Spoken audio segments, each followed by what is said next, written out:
Eh ben super. Non, non, bah tant mieux, hein. Tant mieux, écoute. Ouais. Ok, à demain. Ça va pas?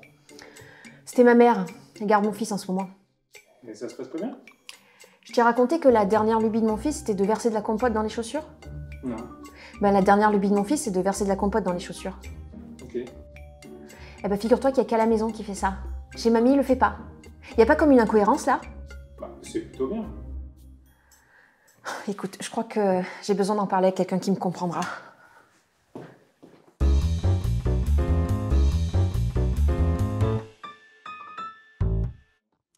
Pierre, bonjour, vous êtes chargé de mission en gestion des déchets.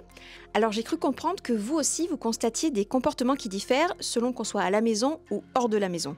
Est-ce que vous pouvez nous en dire plus? Oui, alors 90% de la population trie régulièrement ses déchets, ce qui en fait le premier geste éco-responsable. Par contre, seulement 50% trient systématiquement en tout lieu. Donc dès qu'on est en dehors de la maison, donc soit au travail, dans la rue ou alors en vacances, une bonne partie de la population ne trie pas.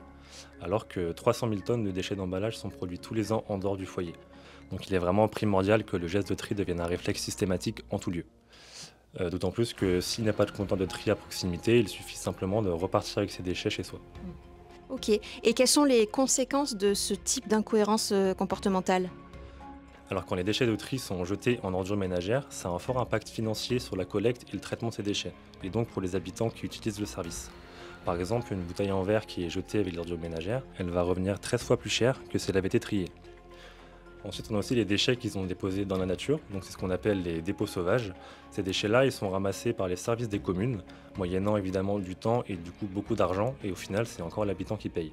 Donc ces déchets ils vont engendrer une pollution visuelle, mais encore plus important, une pollution environnementale au niveau des sols, de l'eau et de la faune. Pardon, excusez-moi, j'étais complètement ailleurs parce que j'étais en train de visionner mentalement la publicité pour le produit hyper innovant que je viens d'inventer à l'instant dans ma tête. C'est un accessoire qui peut révolutionner la pratique du tri hors foyer. Ah, c'est dommage que j'ai pas le numéro de Marie-Ange Nardi, ça pourrait être super dans le télé-shopping. Ah, mais j'imagine tellement. Vous aimez les pique-niques? Mais vos mets délicats génèrent des déchets recyclables? Il n'y a point d'apport volontaire dans votre champ de vision? Et vous ne vous sentez pas de porter tous ces emballages? Voici la solution. La Pou Banane. Le tout nouveau PAV individuel ultra compact.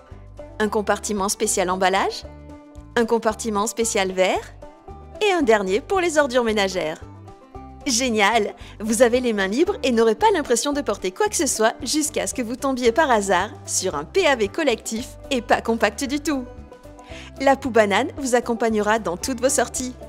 Au cinéma, pendant le sport, dans les soirées mondaines et même au bureau.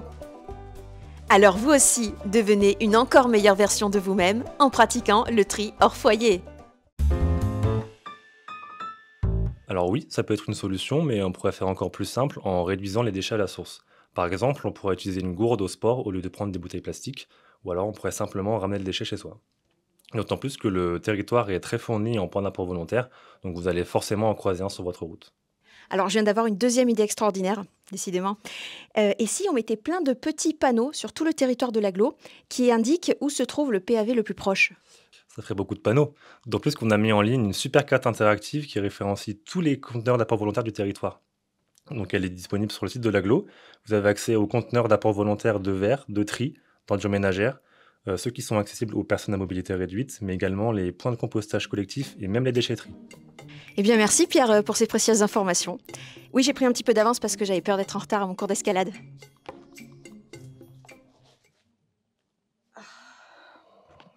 Il y a de la compote dans mon chausson.